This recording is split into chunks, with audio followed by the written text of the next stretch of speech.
so that I take the lecture notes. Okay, so আজকে আমরা যে নতুন টপিক শিখছি সেটা হচ্ছে ফাংশন। তাহলে আমাদের মূল গোল হচ্ছে ফাংশন কি জিনিস, ফাংশন কেন লাগে, মানে আমরা কেন লাগে বলতে মোটিভেশন মিন করি সবসময়।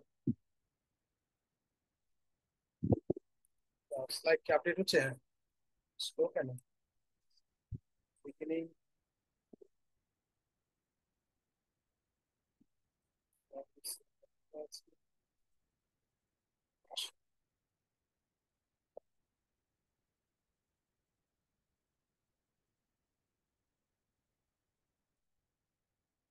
ওকে, তাহলে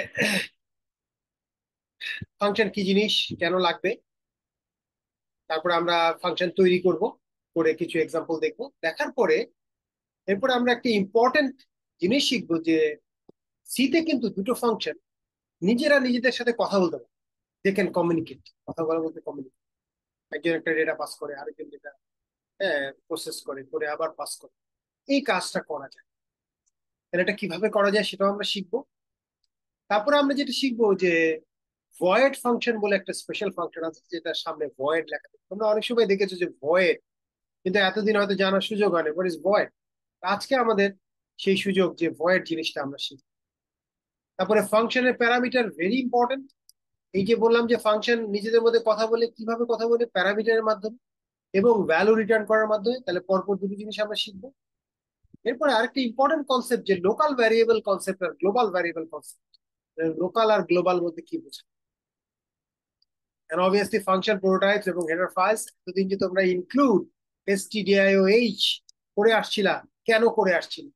You don't know, you have memorized and have done in your program, right? You have included that statement in your program, include hash include stdio.h।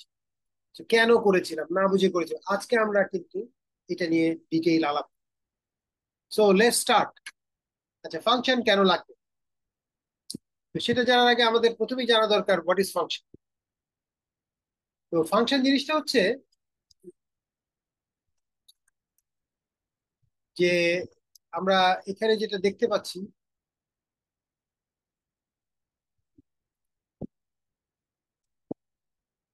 হ্যাঁ, ফাংশন এমন একটা জিনিস যেটাকে আমরা বলছি যে ফ্র্যাগমেন্ট অফ কোড।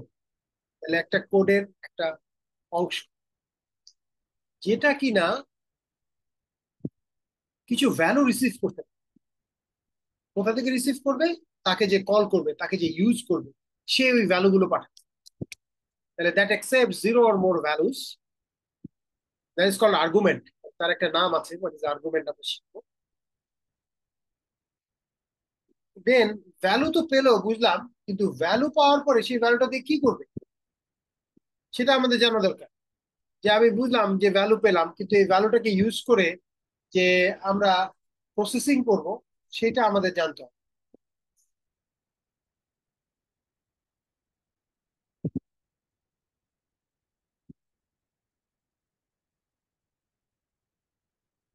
ওকে, তাহলে ভ্যালুটা ইউজ করে সে প্রসেসিং করে একটা রেজাল্ট তৈরি করে, এবং রেজাল্ট তৈরি করে সে রেজাল্টটা প্রিন্ট করতে পারে, রেজাল্টটা ফেরত দিতে পারে, হোয়াট এভার। এটা তার ব্যক্তিগত ব্যাপার। তো সেই জিনিসটা হচ্ছে গিয়ে ফাংশন। এবং তার কিছু সাইড এফেক্ট থাকে বলতে, সে কতগুলো ভ্যালু হয়তো চেঞ্জ করে দিতে পারে, প্রোগ্রামে কোনো ইম্প্যাক্ট রাখতে পারে। তো সেটা হচ্ছে গিয়ে important। আচ্ছা, function basically a method of encapsulating a subset of a program। একটা প্রোগ্রামের একটা অংশ এনক্যাপসুলেট করা মানে প্যাকেট করা, আলাদা করে ফেলা। দেখো, তোমার প্রোগ্রামটা একটা বড় অংশ, এখান থেকে কিছু অংশ নিলা, নিয়ে আলাদা করে একটা প্যাকেট তৈরি করবে, এটাই হবে ফাংশন। এটা কেন করবো, মানে কি উপকারিতা হবে, সেটা হচ্ছে গিয়ে আমাদের ডিটেলস জানার দরকার নেই। তারপরে হচ্ছে এই অংশটা বিভিন্ন জায়গা থেকে আমরা ইউজ করতে পারবো, can be to be invoked from multiple places, যেটা বুঝছি। তো অন্যদের সাথে যদি আমরা শেয়ার করতে চাই ফাংশনটা শেয়ার। তো আমাদের ইন জেনারেল আমরা কোথায় আছি একটু চিন্তা করি, যে আমরা এতদিন পর্যন্ত যত প্রোগ্রাম লিখেছি, সমস্ত প্রোগ্রাম কিন্তু আমরা মেইন নামের একটা ফাংশনের মধ্যে লিখেছি। ইট ওয়াজ ফাইন, এতে কোনো অসুবিধা ছিল না, কারণ এতদিন যে প্রোগ্রামগুলো লিখেছি সেই প্রোগ্রামগুলো কিন্তু সাইজে খুব একটা বড় না, সর্বোচ্চ 20-25 লাইন। তো এত ছোট প্রোগ্রাম, এটা তো আমাদের কোনো অবস্থাতেই ভাঙার দরকার নেই।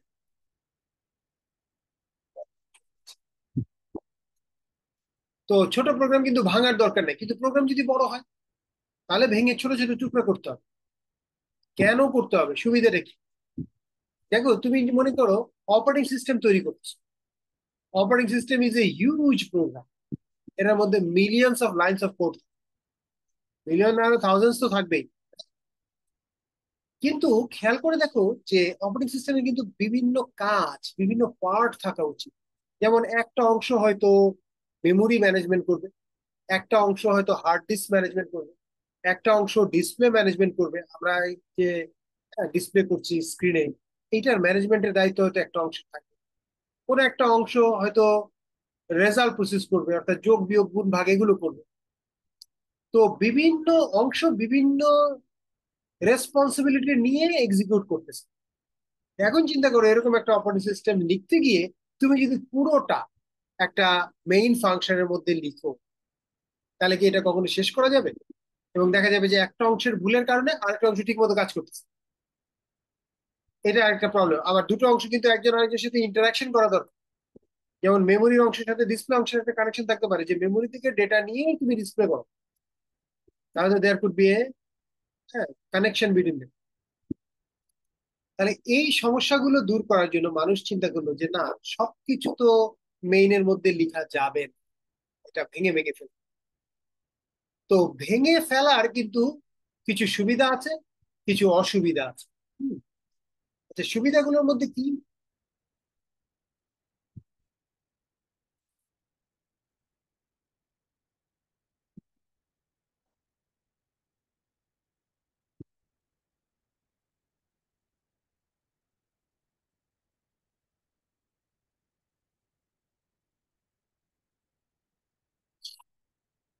তো মেইন যে সুবিধা, ভেঙে ফেললে একটা বিশাল সুবিধা পাওয়া যায়, যে আমরা কাজটা ভাগ করে দিতে পারবো। মনে করো তুমি একটা সফটওয়্যার বানাচ্ছ, সে স্টুডেন্ট ম্যানেজমেন্ট সিস্টেম। আচ্ছা, স্টুডেন্ট ম্যানেজমেন্ট সিস্টেমে কি কি কম্পোনেন্ট থাকতে পারে? একটা হচ্ছে যে স্টুডেন্ট রেজিস্ট্রেশন করে, স্টুডেন্ট রেজিস্ট্রেশন করে তারপরে তার কোর্স, সে যখন রেজিস্ট্রেশন করলো, একজন টিচার যখন লগ ইন করে তখন তার কোর্সের আন্ডারে কোন কোন স্টুডেন্ট সেটা দেখতে পারে। তারপরে সেমিস্টার শেষে সে প্রতিটা স্টুডেন্টের মার্ক আপলোড করতে পারে। এই যে বিভিন্ন ভাগ ভাগ করে কাজ, এগুলো যদি সব তুমি মেইনের মধ্যে করতে যাও, তাহলে একটা প্রবলেম। দ্বিতীয়ত হচ্ছে, একটা সফটওয়্যার ডেভেলপ করার জন্য কিন্তু সফটওয়্যার ফার্মে প্রায় 6-7 জন লোক থাকে, এবং একজন প্রোগ্রামার হয়তো এই অংশটা করতেছে, আরেকজন প্রোগ্রামার হয়তো অন্য একটা অংশ করতেছে, তো বিভিন্ন জন বিভিন্ন অংশ করছে। তাহলে সেই অবস্থায় আমরা কি করে সবকিছু মেনে লিখবো? পরে দেখা যাবে যে কোনো একটা সমস্যা হলে এই প্রোগ্রামার ওই প্রোগ্রামারকে দোষ দিচ্ছে যে ওর অংশে সমস্যা আছে, আবার এই প্রোগ্রামার বলছে না আমার অংশ তো ঠিক আছে, ওর অংশের সমস্যা। তার থেকে প্রজেক্ট ম্যানেজার কি করবে, যে পুরো সফটওয়্যারের বিভিন্ন পার্ট পার্ট ভাগ করে দিবে বিভিন্ন ডেভেলপার। ওকে বলবে যে তুমি ইনপুট আউটপুটের কাজটা দেখো, তুমি স্টুডেন্টের রেজিস্ট্রেশন প্রসিডিউরটা দেখো, তুমি গ্রেডিং এর ব্যাপারটা দেখো, হ্যাঁ তুমি গ্রেড শিট তৈরি করার ব্যাপারটা দেখো। এই বিভিন্ন জন বিভিন্ন অংশ যখন ভাগ করে দিবে, তখন তারা করবে কি, আলাদা আলাদা ভাবে এগুলো তৈরি করবে। করার পরে সে নিয়ে আসবে টেস্ট টেস্ট করে সব বাগ ফ্রি, যে এখন আর সমস্যা নেই। তখন প্রজেক্ট ম্যানেজার করবে কি, এই আলাদা অংশগুলোকে জোড়া লাগিয়ে পুরো প্রোগ্রামটা। এইটা হচ্ছে গিয়ে মূল বিষয়। আর আরেকটা যেটা সবচেয়ে বেশি প্রয়োজনে লাগে, সেটা হচ্ছে গিয়ে রিইউজিবিলিটি। অর্থাৎ আমি লিখবো একটা অংশ একবার, কিন্তু ইউজ করবো বারবার। দেখো, খেয়াল করে তোমরা প্রিন্টএফ, স্ক্যানএফ এগুলো কতবার ব্যবহার করেছো? আর আমরা কিন্তু লিখে রেখেছি একবার। তো সেই জন্য তুমি একবার লিখে বারবার শুধু ব্যবহার করো, তাহলে কি হবে, কোডটা রিপিট করতে হবে না। মনে করো পাওয়ার বের করার ফাংশন, পাওয়ার বের করার তো একটা নিয়ম আছে, কয়েক লাইন লিখতে হয়। এখন তুমি একটা জায়গায় লিখে রাখলা, তারপর ওইটাকে বারবার ইউজ করলে, তাহলে তো আর বারবার লিখতে হবে না। যখনই পাওয়ার বের করতে হবে ওকে ইউজ করবে, যখনই পাওয়ার বের করবে ওটাকে ইউজ করবে। অনেকটা আউটসোর্সিং করে দেওয়া হবে, যে কাজটা আমি তাকে দিয়ে দিলাম, এই দায়িত্বটা তাকে দিয়ে দিলাম, সে একটা করবে। এই সুবিধাগুলো পাওয়া যাবে, যেটাকে আমরা বলি রিইউজেবিলিটি। তাহলে বড় জিনিসটাকে ছোট ছোট অংশে ভাগ করা, মডিউলারাইজ করা, এটা ফাংশনের একটা প্রধান কাজ। আর দ্বিতীয় হচ্ছে রিইউজ করা। রিইউজ করাটাও একটা ট্রেমেন্ডাস কাজ। আচ্ছা, আমাকে একটু সময় দাও, কেন যেন মেশিনটা একটু ঝামেলা করতেছে। এই মেশিনে নিয়ে আসি, তাহলে হয়তো আমাদের just give me a second.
Okay, sorry for the interruption, আমরা আবার শুরু করি।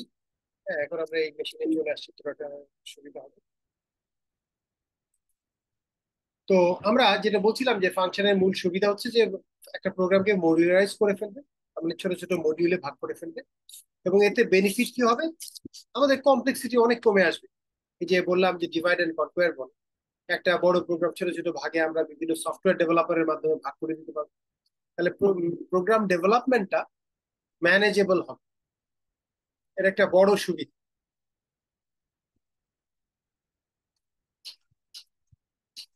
রেকর্ডিং এ দিয়েছি না? হ্যাঁ, রেকর্ডিং আছে।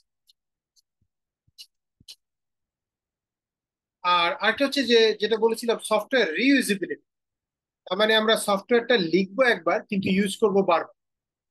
এই বেনিফিটটা পাওয়া যাবে যাতে আমাদের কোড রিপিটিশন অ্যাভয়েড করা যায়।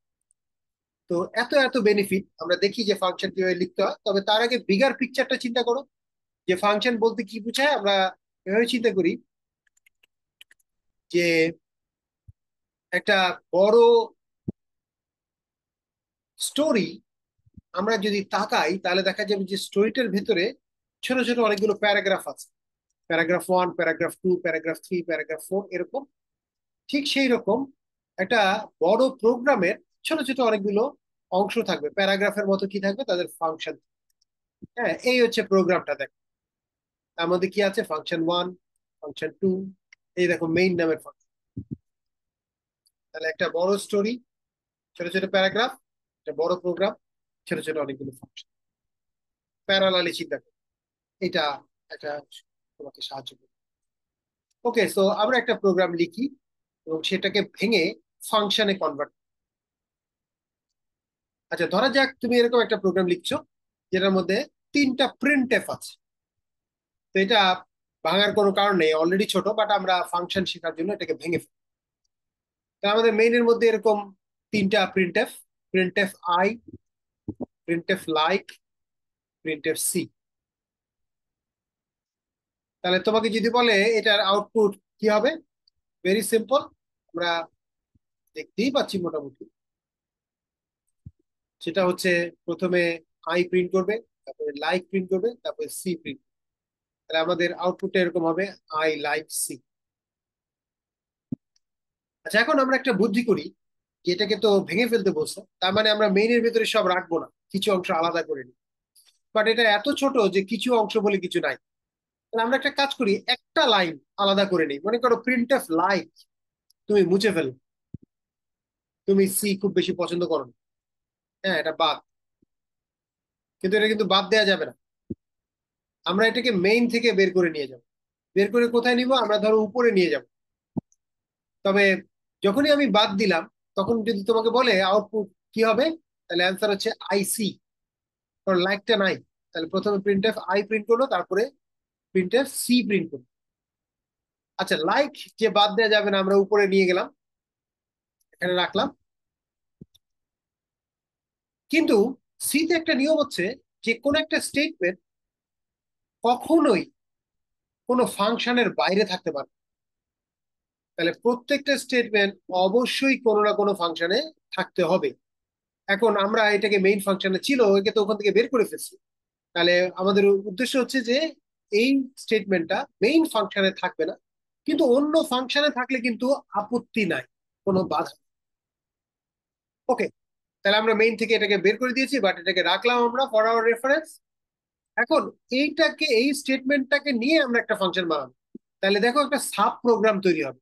তাহলে মেইনটা একটা সাব প্রোগ্রাম, ওই ফাংশনটা আর একটা সাব প্রোগ্রাম, ফুল প্রোগ্রামটা এই দুইটা মিলে হবে। আচ্ছা, এখন সমস্যা হচ্ছে যে আমরা ফাংশন তো লিখতে জানি না।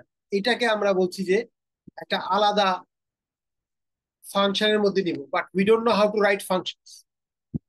তাহলে তো আমরা একটু বিপদে পড়লাম, বাট বিপদের কিছু নাই, কারণ আমরা ফাংশন কিভাবে লিখতে হয় সেটা জানি না, বাট আমাদের চোখের সামনে একটা ফাংশন দেখতে পাচ্ছি। মেইন ইজ এ ফাংশন,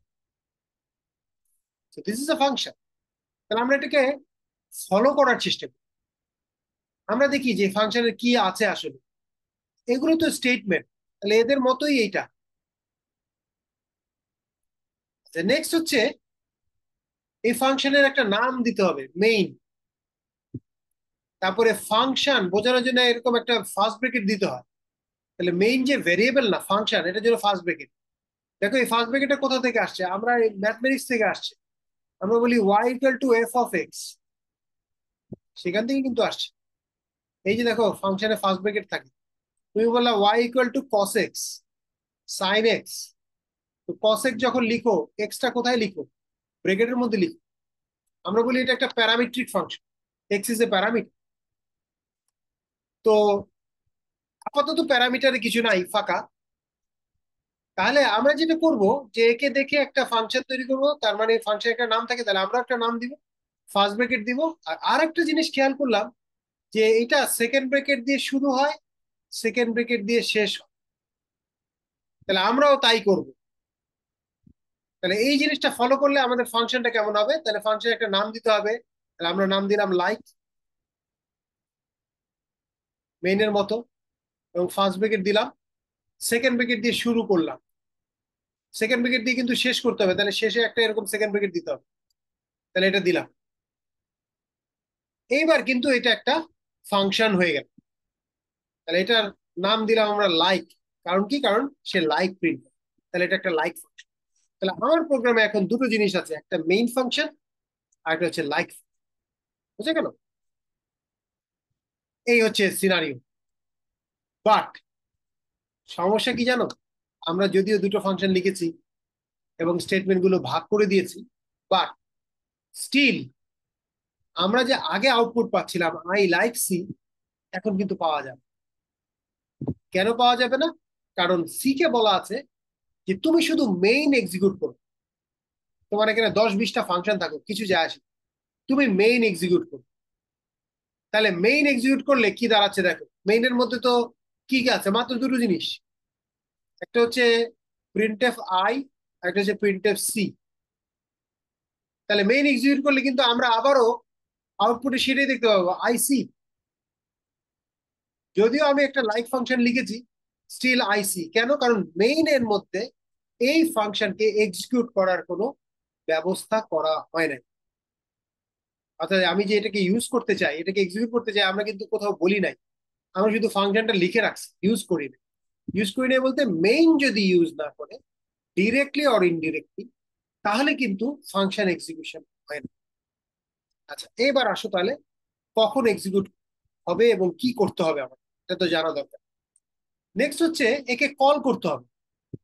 কোথা থেকে কল করতে হবে? তাহলে এটা হচ্ছে ফাংশন, এটা আমরা এক্সিকিউট করতে চাই, এটাকে কল করতে হবে। আমি যেই জায়গায় এক্সিকিউট করতে চাই সেই জায়গায় কল করতে হবে। তাহলে আমরা এটাকে মেইন থেকে এক্সিকিউট করতে চাই, তার মানে মেইনের কোনো এক জায়গায় এক্সিকিউট করবো, মানে কল করবো। আচ্ছা, কল করে কিভাবে? ফাংশন কল করে একটা মানুষকে যেভাবে কল করে সেভাবে, অর্থাৎ নাম ধরে। আমাকে কল করতে হলে আমার নাম বলতে হবে, তাহলে ফাংশনকে কল করতে হলে নাম বলতে হবে। তাহলে ফাংশনের নাম কি? লাইক। তাহলে লাইক এভাবে লিখতে হবে, এটা হচ্ছে কল করা। আচ্ছা, লাইক লিখে আবার এটা যে ফাংশন, এটা বোঝানোর জন্য ফার্স্ট ব্র্যাকেটও দিতে হবে, সেমিকোলন দিয়ে দিতে হবে। তাহলে ফাংশন কল করা হয়ে গেল, করলেই ওটা এক্সিকিউট হবে। আচ্ছা, এখন তাহলে কোথায় কল করব? আমরা কি শুরুতে কল করব, আমরা কি মাঝখানে কল করব, নাকি আমরা শেষে কল করব? তোমাদের কি মনে হয় কোথায় কল করা উচিত? কেউ বলতে পারবা?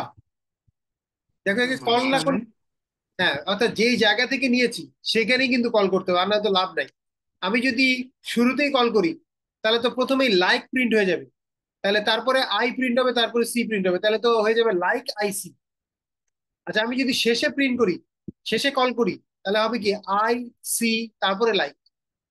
তাহলে আমি যেই জায়গা থেকে নিয়েছি অর্থাৎ মাঝখানেই একে বসাতে হবে। তাহলে আমরা মাঝখানে একে কল করবো, এইভাবে লাইক দিয়ে কল করবো।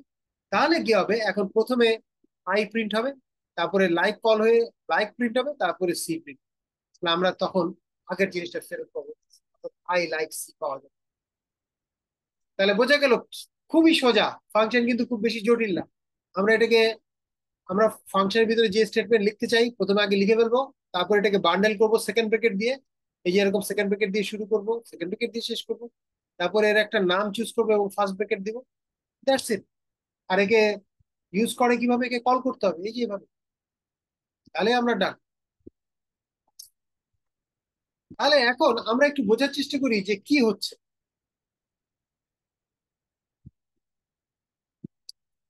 কিভাবে কাজ করতেছে। তাহলে প্রথমেই দেখো মেইনের মধ্যে যেহেতু I print, print f I লিখেছি, তাহলে আই প্রিন্ট হবে। হওয়ার পরে তারপরে কি হচ্ছে, আমরা একটা ফাংশন কল করেছি, ফাংশন ইউজ করেছি মানে আমরা বলবো ফাংশন কল করেছি। কোন ফাংশন কল করেছি? লাইক। তাহলে সে কি করবে, মেইন ফাংশনটাকে পজ মোডে রেখে লাইক ফাংশনটা এক্সিকিউট করবে। তাহলে মেইন ফাংশন কিন্তু শেষ হয়ে যাবে না, মেমোরিতে বসে থাকবে, কারণ তার কিন্তু আরো কিছু কাজ বাকি আছে। তাহলে নেক্সট লাইনটা যেহেতু লাইক, তখন সে এখানে যাবে, এখান থেকে সোজা উপরে চলে যাবে এবং মেইনটা পজ হয়ে থাকে, আর এর এক্সিকিউশন শুরু হবে। তাহলে এই যে পজ আছে, এ কখন আবার রিজিউম হবে, সেটা হচ্ছে যখন এর এক্সিকিউশন শেষ হবে। তাহলে এটা পুরোটা এক্সিকিউট করা শেষ করবে, তারপরে রিজিউম হবে, এবং রিজিউম হবে কোথায়? পরের লাইনে, যেখানে কল করেছে তার পরের লাইন। তাহলে কিন্তু হবে। তাহলে দেখো আই প্রিন্ট করেছে, এবার লাইক কল করেছে, তাহলে সোজা উপরে চলে যাবে, এখানে গিয়ে পুরোটা এক্সিকিউট করবে। তাহলে লাইক প্রিন্ট হলো, প্রিন্ট হলে আবার ফেরত আসবে, ফেরত আসবে কোথায়? যেখান থেকে কল করেছে তার পরের লাইনে, এবং এখানে প্রিন্ট এফ সি, তাহলে সি প্রিন্ট হবে। তাহলে আমরা আই লাইক সি পেলাম। ঠিক আছে, তাহলে আরেকবার যদি দেখতে চাও, আবার দেখো যে কল করা এবং কিভাবে কাজ করে। তাহলে প্রথমেই আমাদের আই প্রিন্ট হলো, তারপরে লাইক কল করেছে, তার মানে মেইনটা পজে থেকে সোজা উপরেরটা এক্সিকিউশন শুরু করবে। এবং এক্ষেত্রে নিয়ম হচ্ছে যে যেখানে চলে গেল, যে ফাংশনে চলে গেল, সেই ফাংশনটা পুরো এক্সিকিউট না করে কিন্তু আর ব্যাক করবে না। তাহলে ওটা পুরোটা এক্সিকিউট করলে লাইক প্রিন্ট হলো, এবার ব্যাক করবে, কারণ এর মধ্যে আর কিছু নাই। এখানে যদি আরো কিছু প্রিন্ট থাকতো সেগুলো পরে আসতো, তাহলে আর নাই, তাহলে ব্যাক করলো। ব্যাক করবে কোথায়? এইটার পরের লাইনে, তাহলে এখানে ব্যাক করবে, ব্যাক করে চলে আসলো। তাহলে এখানে সি প্রিন্ট করছি, তাহলে আই লাইক সি কথাটা প্রিন্ট। আচ্ছা, এইবার আমরা ওই পয়েন্টটাতে জোর দিব যে রিইউজিবিলিটি। আমরা ফাংশন লিখি একবার, কিন্তু ইউজ করি বারবার। এইটা কিভাবে বারবার ইউজ করা যায়? বিষয়টা সিম্পল। আমি যদি লাইক দুইবার কল করি, তাহলে একবার এক্সিকিউট হয়ে একটা লাইক প্রিন্ট হবে, আরেকবার এক্সিকিউট হয়ে আরেকটা লাইক প্রিন্ট।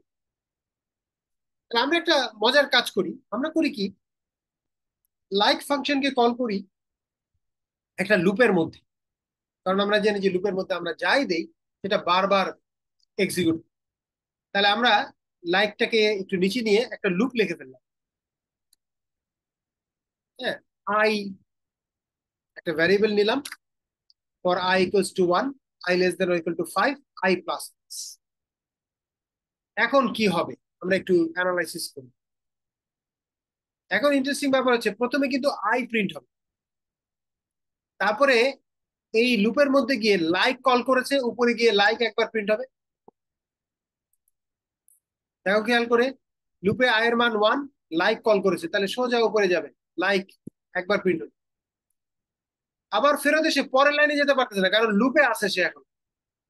তাহলে লুপে এসে দেখতেছে যে আরেকবার লাইক কল করা হয়েছে, তাই আবার উপরে চলে গেল, আবার লাইক প্রিন্ট হলো। এভাবে 5 বার, তাহলে 5 বার যাওয়া আসা করবে। লাইকে যাচ্ছে, প্রিন্ট করতেছে, ফেরত আসছে, আবার লাইকে যাচ্ছে, প্রিন্ট করতেছে, ফেরত আসছে। এইভাবে 5টা লাইক প্রিন্ট হয়ে যাচ্ছে। লাস্ট যেবার প্রিন্ট করেছে তখন কিন্তু লুপ থেকে বের হয়ে গেল, বের হয়ে এখন কিন্তু এই লাইনটা এক্সিকিউট করবে, তাহলে সি কথাটা প্রিন্ট, তাহলে এই সি কথাটা প্রিন্ট। এটা কি বোঝা গেল যে ফাংশন আমরা লিখেছি একবার, কিন্তু ইউজ করতেছি বারবার? এই যে রিইউজিবিলিটি, প্রথমে যে জোর দিচ্ছিলাম যে আমি যদি রিপিট করতে চাই, দিস ইজ দ্য ওয়ে। আচ্ছা, আরেকটা জিনিস খেয়াল করো, যে আমরা লাইক ফাংশনের ভেতরে লাইক একবার প্রিন্ট করি, আমরা এটাকে 5 বার কল করি। আরেকটা অপশন হতে পারে যে কেউ একজন এই লুপটাকে উপরে নিয়ে আসে, অর্থাৎ একবার কল করবে, কল করলে ভিতরে গিয়ে এই লুপে 5 বার লাইক প্রিন্ট হবে। তাহলে এটাও তো করা সম্ভব। তাহলে প্রবলেমটা বুঝতে পারছো, যে আমরা লাইককে 5 বার কল করলাম, সে 5 বার লাইক প্রিন্ট করেছে। আরেকটা অল্টারনেটিভ হচ্ছে, লাইককে আমি কল করব একবার, লাইকের ভেতরে গিয়ে একটা লুপ থাকবে, সেই লুপটা 5 বার লাইক প্রিন্ট করবে। কোনটা বেটার হবে তোমাদের কি মনে হয়? দেখো আরেকটা অপশন হচ্ছে এরকম, লাইক এখানে লিখলাম। স্যার লুপটা উপরে দিয়ে দিলে বেটার হয়। হ্যাঁ, আরেকটা হচ্ছে যে লুপ, এই যে ফর আই ইকুয়ালস টু 1, লুপটাকে উপরে নিয়ে আসছি। তারপরে I less than or equal to 5, I plus plus. যাই হোক, এইটার ভেতরে আমরা প্রিন্ট করতেছি। তাহলে আমরা, এটা হচ্ছে সেকেন্ড অল্টারনেটিভ অপশন। তাহলে লাইক কথাটা আমরা প্রিন্ট করতেছি এইখানে, এই লুপে। তাহলে দুইটা অপশন, একটা হচ্ছে লাইক একবার প্রিন্ট করুক যেটা আছে সেটা, আর এটাকে 5 বার কল করলাম। আর এইখানে আমরা, তাহলে একজন বললো যে এই অপশনটা বেটার, কেন বললা? কি মনে করে বললা, নাকি এমনি বললা? না স্যার, তাহলে মেইনে আর কি কোনো ভেজাল থাকবে না, ক্লিয়ার থাকবে। ভেজাল? আচ্ছা, বারবার কল করাটাকে কাইন্ড অফ, অর্থাৎ ফাংশন কল করা কিন্তু কস্টলি। কেন কস্টলি? কারণ একটা ফাংশন কল করলে সে অন্য একটা ফাংশনে কিন্তু ছিল, মেইন নামের ফাংশনে ছিল, সেখান থেকে সে অন্য একটা ফাংশনে জাম্প করে চলে যাচ্ছে ওটা এক্সিকিউট করার জন্য। বাট স্ট্রেট জাম্প করতে পারতেছে না, কেন? কারণ ওইটা শেষ হলে কিন্তু এর বাকি অংশ আবার এক্সিকিউট করতে হবে। তাহলে তাকে কি করতে হবে, যেখানে ছিল সে, সেটার কোথায় ছিল সেটা সেভ করতে হবে। এটাকে বলে ইনস্ট্রাকশন পয়েন্টার, যে আমি এই ইনস্ট্রাকশন এক্সিকিউট করছি, সো দ্যাট ফিরে এসে যেন তার পরেরটায় যেতে পারে। দ্বিতীয় হচ্ছে, এই ফাংশনের ভিতরে কি হয়তো অনেকগুলো ভ্যারিয়েবল আছে, আই জে কে, তাহলে এই ভ্যারিয়েবল গুলোর ভ্যালু তাকে সেভ করে রাখতে হবে। সেভ করে রেখে তারপরে কি করতে হবে, যখন ফেরত আসবে ওই ভ্যারিয়েবলের ভ্যালুগুলো যেন সে ইউজ করতে পারে। মানে আই এর মান যদি 3 হয়, 3 রেখে সে লাইক প্রিন্ট করতে গেছে, তারপর তো 4 হইতে হবে। তাহলে খেয়াল করে দেখো, এখানে যে একটা আই আছে, এই আই এর ভ্যালুটা যদি সেভ করে না যায়, মনে করো এটা 2, এই অবস্থায় উপরে চলে গেল, তাহলে ফেরত আসলে আবার যদি আয়ের মান 1 থেকে শুরু করে, তাহলে তো এটা কখনো শেষ হবে না। লাস্ট টাইম এটা 2 পর্যন্ত গিয়েছিলাম, এবার 3 হবে, এটা কিন্তু তাকে করতে হবে, তার মানে এই ভ্যালুটা সেভ করে যেতে হবে। এরকম প্রতিটা ভ্যারিয়েবলের ভ্যালু সেভ করে করে সে যাবে, এবং তারপরে প্রতিটা ভ্যারিয়েবলের ভ্যালু যেহেতু সেভ হয়ে গেছে, তারপরে যখন ফেরত আসতেছে ওই সেভ করা ভ্যালু নিয়ে সে শুরু করে। এই কারণে তার একটা ওভারহেড আছে, মানে ফাংশন কল কিন্তু কস্টলি। ওয়ারেজ এইখানে খেয়াল করে দেখো, এখানে কিছু সেভ করতে হচ্ছে না। একবারই কল করবো, আমার লুপ নাই, একবার কল করলে উপরে চলে যাবে, এখানে গিয়ে একটা লুপে লাইক প্রিন্ট হবে 5 বার, ফেরত আসবে। তো তার এখানে কিছু সেভ করতে হচ্ছে, এই কারণে এইটা সুবিধা। বাট এটার একটা অসুবিধা আছে। অসুবিধাটা কি? আমি মনে করো বাইরে থেকে একে কন্ট্রোল করতে পারছি। অর্থাৎ মনে করো একজন চাচ্ছে যে না, আমি 5 বার লাইক প্রিন্ট করবো না, আমি 10 বার প্রিন্ট করবো, বা আমি 15 বার প্রিন্ট করবো। তখন কিন্তু কি করতে হবে, তোমাকে কোডে হাত দিতে হবে, প্রোগ্রামে হাত দিয়ে এটা 15 করতে হবে, অথবা এই জায়গায় চেঞ্জ করে 100 করতে হবে। কিন্তু সামহাউ যদি আমরা একটা কন্ট্রোল দিতে পারতাম, যে কন্ট্রোলারের মাধ্যমে মেইন বলতে পারতো যে দেখো তুমি লাইক প্রিন্ট করো 5 বার, একটু পরে বললো যে লাইক প্রিন্ট করো 10 বার, আরেকজন বললো লাইক প্রিন্ট করো 15 বার, ঠিক এই তথ্যটা এখানে পাস করে দিই, এবং লুপটা ওই অনুযায়ী চলবে। 5 বার বললে 5 বার, 10 বার বললে 10 বার, এইটা চাচ্ছি। এইটা হবে মোস্ট জেনারিক ফাংশন। তো এইটাই আমরা নেক্সট শিখবো, যে এখানে কিন্তু দুটো ফাংশন কমিউনিকেট করার ব্যাপার আসছে। অর্থাৎ মেইন ফাংশন লাইক ফাংশনকে বলতে চায় যে তুমি লাইক প্রিন্ট করো, কিন্তু 5 বার প্রিন্ট করো, বেশি করো। আবার মেইন ফাংশন লাইক ফাংশনকে বলতে পারে যে 10 বার প্রিন্ট করো, বেশি করো। এই তথ্যটা কিভাবে পাস করবে? তাহলে এইটা হচ্ছে যে দুটো ফাংশন কিভাবে একজন আরেকজনের সাথে কমিউনিকেট করে, এটা আমরা এখন শিখ। দেখো, একটা যে ফাংশন কল করতেছে, যেমন মেইন, তাকে আমরা বলছি কলার, আর যাকে কল করা হচ্ছে সে কলি। যেমন এখানে আমাদের লাইক ফাংশনটা হচ্ছে কলি ফাংশন, আর মেইন হচ্ছে কলার, মেইন কল করতেছে। এখন মেইন বা কলার কল করার সময় একটা ডেটা এদিকে পাস করতে যাচ্ছে।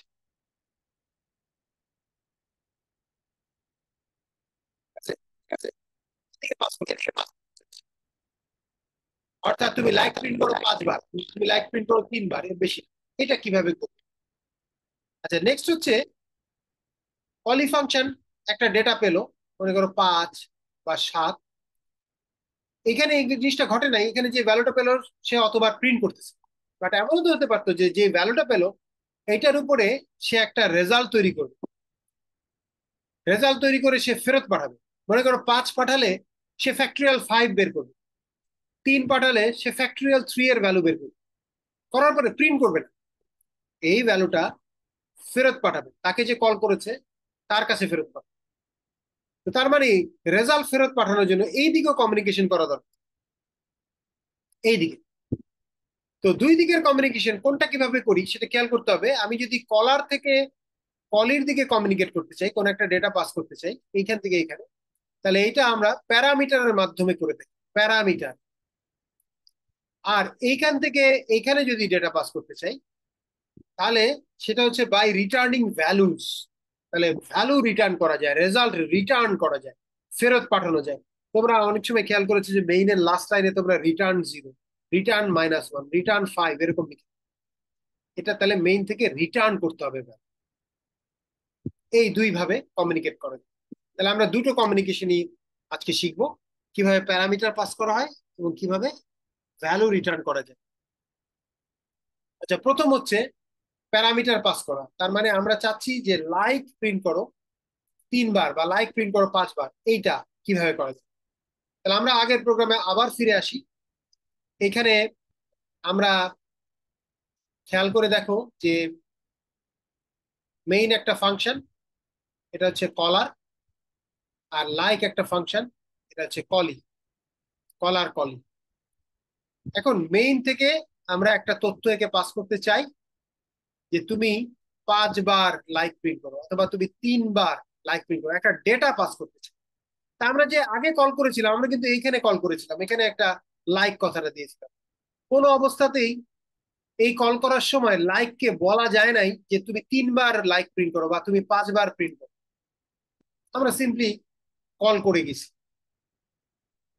তাহলে এখন কথা হচ্ছে এই যে ডেটাটা 5 বা 3 কয়বার প্রিন্ট করবে, এই ডেটাটা কিভাবে পাস করা যায়, সেটার অ্যান্সার হচ্ছে থ্রু প্যারামিটার্স। তো প্যারামিটারের জায়গা কোনটা সেটা আমরা একটু চিনি আগে। দিস ইজ দ্য প্লেস, এই যে ফার্স্ট ব্র্যাকেটের ভেতরে দেখো, আমরা কিন্তু ম্যাথমেটিক্স এরকম লিখি y = cos 30 ডিগ্রি। তাহলে প্যারামিটার একটা ভ্যালু দিয়েছি না, 30। কেউ যদি 60 দাও তাহলে অন্যরকমের ভ্যালু আসবে, কেউ 90 দাও আরেকজন। এইটা হচ্ছে গিয়ে প্যারামিটার, অর্থাৎ এই জায়গায় আমরা ভ্যালুটা পাস করব। তাহলে ভ্যালুটা যদি পাস করতে চাই তার তো ভ্যালুটা নিতে পারতে হবে। আচ্ছা, ভ্যালু প্রোগ্রামে কোথায় থাকে? টেকনিক্যালি তো মেমোরিতে থাকে, বাট প্রোগ্রামে কোথায় থাকে এটা জিজ্ঞেস করলে তোমরা কি বলবা? যে একটা ভ্যালু আমি আমার প্রোগ্রামে রাখতে চাই, সেটা কিভাবে রাখবো? তোমরা কি কেউ অ্যান্সার দিতে পারবা যে একটা প্রোগ্রামে আমি 5 বা 3 রাখতে চাই, কি করব?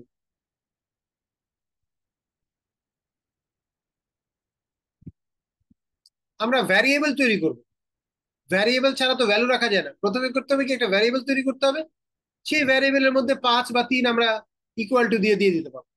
এটা হচ্ছে অ্যান্সার। তাহলে এও একটা ভ্যালু যদি নিতে হয় তাহলে তারও একটা ভ্যারিয়েবল রাখবে। তাহলে আমরা লাইক ফাংশন আর এখন এইভাবে লিখে যাবে না, লাইক লিখতে হবে এরকম দেখো, এই যে একটা ভ্যারিয়েবল ঢুকিয়ে দিলাম, এই ভ্যারিয়েবলটাকে আমরা বলি প্যারামিটার। এর মাধ্যমে আমরা 5 বা 3 পাস করব। যদি 3 পাস করি তাহলে এন এর ভ্যালু 3 হলো, যদি 5 পাস করি এন এর ভ্যালু 5। আচ্ছা, এন এর ভ্যালু যাই হোক না কেন আমরা কি করবো, একটা লুপে, তাহলে লাইকটা এখন একটা লুপের মধ্যে নিয়ে যাবো। আই একটা ভ্যারিয়েবল ডিক্লেয়ার করলাম, লুপটা চালালা এখানে i = 1, i < n i+। তাহলে এই যে দেখো লুপটা এন এর উপরে ডিপেন্ড করতেছে, অর্থাৎ বাইরে থেকে যে ভ্যালুটা আসবে লুপটা ও অতবার চলবে। তাহলে এন এর মধ্যে বাইরে থেকে যে ভ্যালু আসবে সেই ভ্যালুটা নিয়ে এখানে বসিয়ে লুপটা অতবার চলবে। এখন বাইরে থেকে ভ্যালুটা আসবে কিভাবে সেটা আমাদের জানা দরকার। এই যে আমি বলছি যে এন এর মান 3 বা এন এর মান 5 সেট করব। এটার অ্যান্সার হচ্ছে, দেখো, এই লাইক ফাংশন আর এখন এইভাবে কল করা যাবে না, এই জায়গাটাতে ভ্যালু দিয়ে কল করতে হবে। অর্থাৎ লাইক তুমি এখন এইভাবে কল করবে, লাইক 3। তাহলে আগে কি কল করেছিল? ফাঁকা, লাইক কিছু নাই। আমি একটু বুঝি।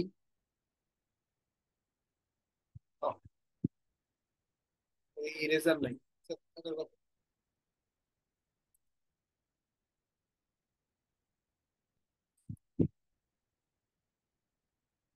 ওকে, আচ্ছা, তাহলে এই জায়গাটা ফাঁকা ছিল, এখন এই জায়গাটা ফাঁকা রাখা যাবে না, আমরা কি করবো, এই জায়গাটাতে একটা ভ্যালু দিয়ে দেবো, যে 3 দিলাম। 3 দিলে তাহলে এর ভ্যালু 3 সেট হবে এবং লুপটা 3 বার চলবে। তাহলে আমি যে ভ্যালু দিচ্ছি সেই ভ্যালুটা চলে যাচ্ছে এন এর মধ্যে, তাহলে এন এর ভ্যালু 3 হয়ে যাচ্ছে এবং লুপটা 3 বার চলতেছে। আমি যদি এখানে 5 দিতাম তাহলে এন এর ভ্যালু 5 হতো, 5 বার চলতো। আমি যদি এখানে 50 দিতাম তাহলে এন এর মান 50 হতো, তাহলে 50 বার চলতো। এই হচ্ছে টোটাল স্টোরি। তারপরে সি কথাটা ফির, তাহলে আমরা একটু পুরা পিকচারটা দেখি। খেয়াল করে দেখো যে আমরা লাইক এখন আর ফাঁকা কল করতে পারতেছি, এখানে একটা ভ্যালু দিয়ে কল করতেছি, সেই ভ্যালুটা এন এর মধ্যে সেট হচ্ছে এবং সেখানে কাজ হচ্ছে। এই যে ভ্যালু দিচ্ছ এটাকে বলে আর্গুমেন্ট। তাহলে সবাই একটু নোট রাখো যে এই যে যে ভ্যালুটা পাস করতেছি এটাকে বলছি আমরা আর্গুমেন্ট। আর এই যে এন, এন কে আমরা বলি প্যারামিটার। একটা কমন কোশ্চেন হয়, what is the difference between argument and parameter? তাহলে প্যারামিটার হচ্ছে ফাংশন তৈরি করার সময়, ফাংশন ডিক্লেয়ার করার সময় আমরা ফার্স্ট ব্র্যাকেটের ভিতরে যে ভ্যারিয়েবল গুলো নেই, এখানে কিন্তু একাধিক ভ্যারিয়েবলও নেওয়া যাবে, একটু পরে আমরা সেই উদাহরণও দেখব। আমরা যে ভ্যারিয়েবল গুলো নেই সেই ভ্যারিয়েবল গুলোকে বলা হয় প্যারামিটার। আর আর্গুমেন্ট কি জিনিস? ফাংশন কল করার সময় যেই ভ্যালু দিয়ে কল করি, যেমন এখানে 3 দিয়ে কল করলাম বা 5 দিয়ে কল করলাম, সেটাকে আমরা আর্গুমেন্ট বলি। তাহলে বোঝা গেল, this is the difference between parameter and argument. আচ্ছা, এটা কি তোমরা বুঝতে পেরেছো? কারো কোনো প্রশ্ন আছে? আচ্ছা, তোমাদের প্রশ্নটাই আমি একটা প্রশ্ন করি। ধরা যাক আমরা চাচ্ছি যে লাইক কতবার প্রিন্ট করবে এটা ইউজার আমাকে বলে দিবে। তাহলে আমাকে কি করতে হবে? ইউজার ইনপুট নিতে হবে। এখন প্রশ্ন হচ্ছে,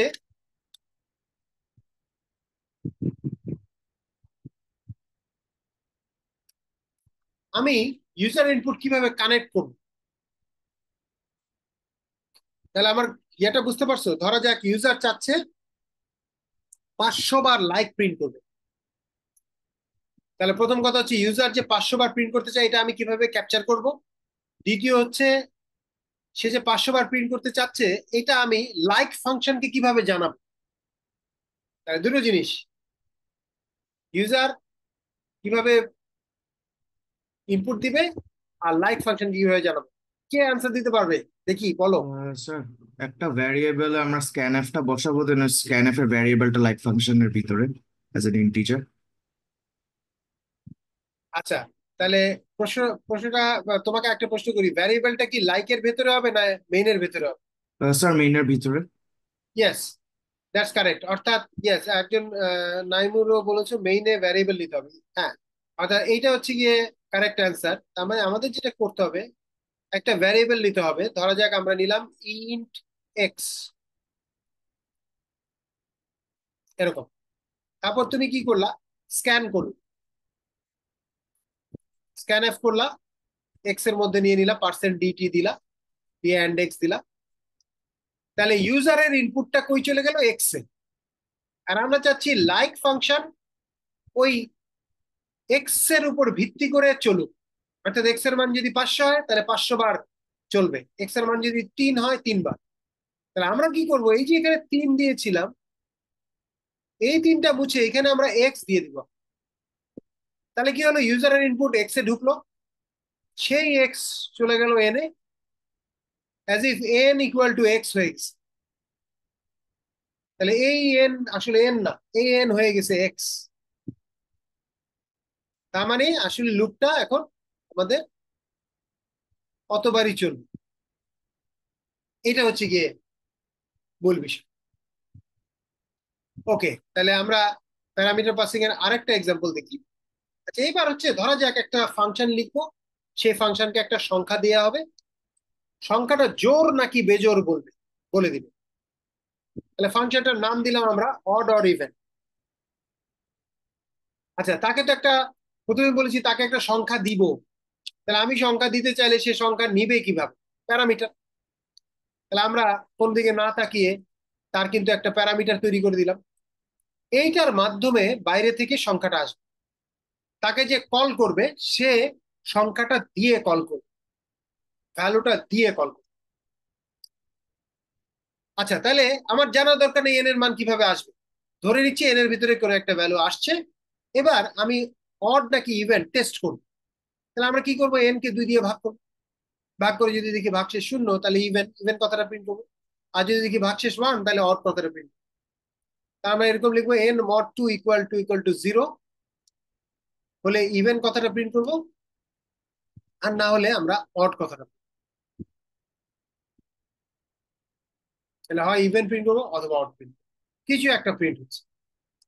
এখন এন এর মান যদি 3 হয় তাহলে অড প্রিন্ট হবে, এন এর মান যদি 4 হয় ইভেন প্রিন্ট। তাহলে মেইন এর মধ্যে আমরা একটা ইনপুট নিব, অথবা ইনপুট না নিয়ে সরাসরি কল করার সময় ভ্যালু দিয়ে কল করতে পারি, তাহলে আর্গুমেন্ট দিয়ে দিতে পারি।